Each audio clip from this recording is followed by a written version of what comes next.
Hello students, welcome back to my YouTube channel. Student, आज का जो लेक्चर है वो सिंथेटिक डिवीजन पर है और ये मेथड बहुत इंपॉर्टेंट है एग्जाम पॉइंट ऑफ व्यू से भी और किसी कंपटीशन एग्जाम के पॉइंट ऑफ व्यू से भी, जहां पे हमें इक्वेशंस का रूट निकालने हो या डिविजिबिलिटी चेक करनी हो किसी गिवन फैक्टर से। ठीक है, तो चलिए शुरू करते हैं बिना कुछ भी देरी के हम लोग आज का वीडियो। तो देखो कैसे करेंगे हम लोग। जो भी इक्वेशंस हमें दी जाएगी, है ना, हम लोग क्या करेंगे, उनके कॉफिशिएंट्स को लिख लेंगे। आ, है ना, जो भी उनके कॉफिशिएंट्स होंगे डिविडेंड, यानी जिसको डिवाइड करने जा रहे हैं हम लोग, ठीक है, एक रो में लिख लेंगे। मैं एक छोटा एग्जांपल भी यहाँ पे लिख ले रहा हूँ। मान लो x cube plus x square plus 2x plus 5 equal to 0 ऐसे लिखा गया है। या ये एक्सप्रेशन है और इसको हमें डिवाइड करना है x प्लस 3 से। ठीक है, तो हमें क्या करना है, ये कॉफिशिएंट्स को एक रो में लिख लेना है। अब देखो इसका कॉफिशिएंट क्या है 1, इसका कॉफिशिएंट क्या है 1, इसका कॉफिशिएंट है 2 और इसका है 5। ठीक, तो इनको हम लोग एक रो में लिख लेते हैं 1 1 2 और ये 5। अगर कोई टर्म मिसिंग होगा, जैसे मान लो क्यूब है, फिर स्क्वायर आना चाहिए, फिर 1 आना चाहिए, अगर इनमें से कोई एक मिसिंग है तो उसका कॉफिशिएंट हम लोग 0 लिखेंगे, किसी को भी छोड़ेंगे नहीं। फिर इसके बाद देखो हम लोग क्या करेंगे, place the value of a from the divisor x minus a. तो x माइनस ए, है ना, इससे हम a की वैल्यू निकालेंगे। तो अगर हम इसको लिखें x प्लस 3 को, तो हम लिख सकते हैं x माइनस माइनस 3, ऐसे लिख सकते हैं। मतलब a की वैल्यू क्या है -3, ये हम लोग यहाँ पे रख देंगे।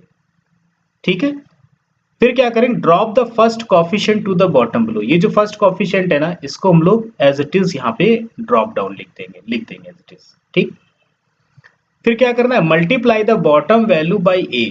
अब जो ये बॉटम वैल्यू आई है ना, इसका a के साथ मल्टीप्लाई कराना है।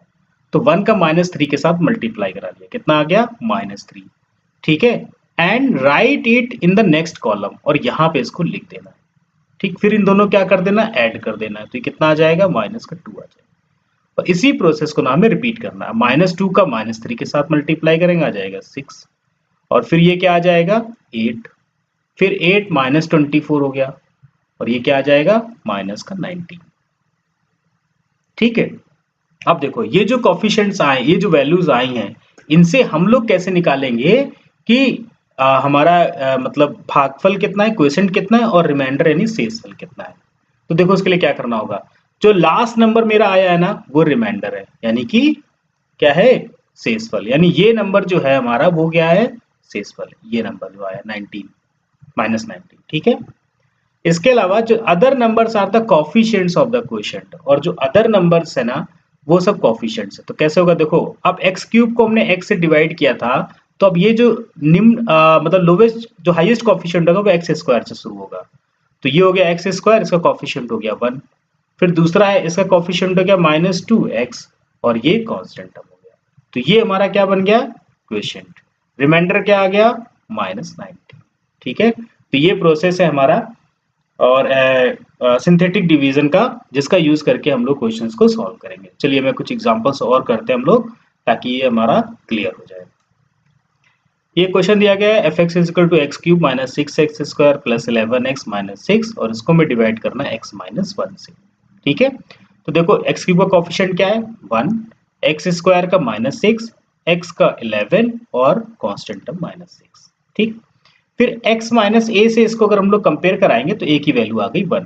ठीक, अब क्या करना है, देखो फर्स्ट कॉफिशिएंट को एज इट इज लिखना है, फिर इसका इसके साथ मल्टीप्लाई कराना है, और जो आंसर आएगा उसको यहाँ पे लिखना है। ठीक, तो 1 × 1 1 आ गया, फिर इन दोनों को ऐड कर देना है। तो -6 और 1 कितना हो गया, -5।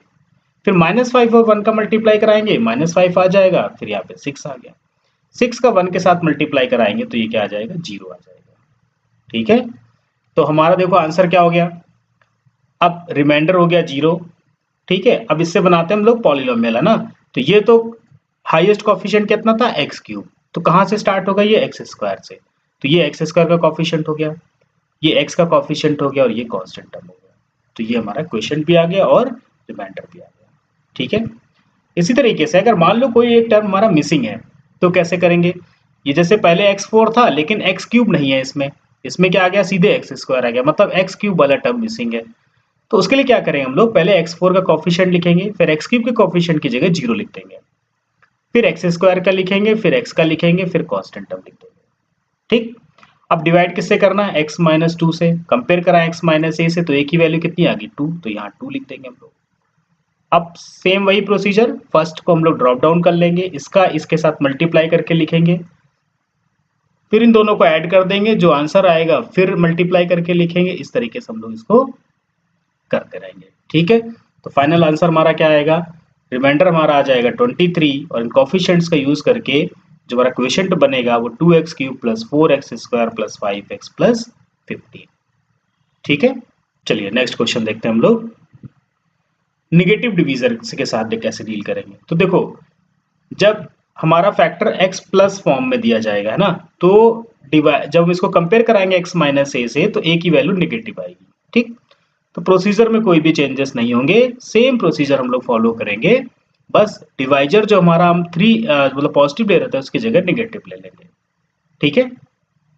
कॉफिशिएंट लिख दिया हमने 1, 7, 14, 8, ठीक है। ये हमारा -3 हो गया, हमने फर्स्ट कॉफिशिएंट को ड्रॉप डाउन कर लिया, नहीं ऐसे लिख लिया, फिर इसका मल्टीप्लाई करके यहाँ लिखा, फिर ऐड किया, और फिर इसका मल्टीप्लाई करके लिखा, फिर ऐड किया। इस तरीके से हम लोग इसको लिख लिया और हमारा आंसर आ जाएगा, ठीक है।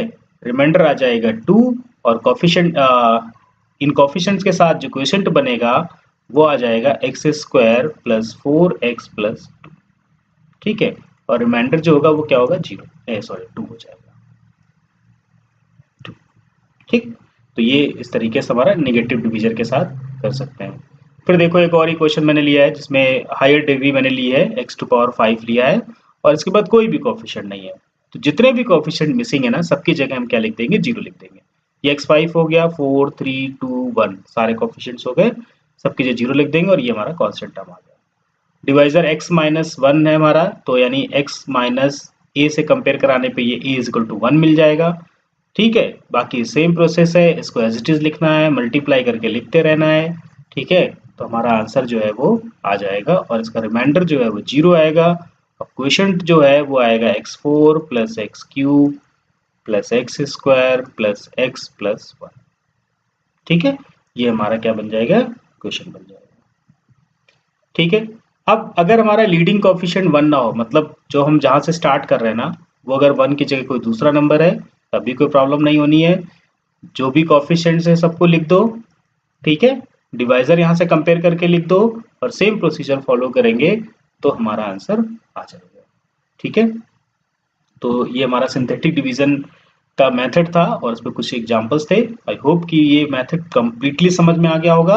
ये कुछ मैंने प्रैक्टिस प्रॉब्लम्स लिखी हैं, ये बहुत इंपॉर्टेंट है, most of the time exam में पूछी भी जाती है।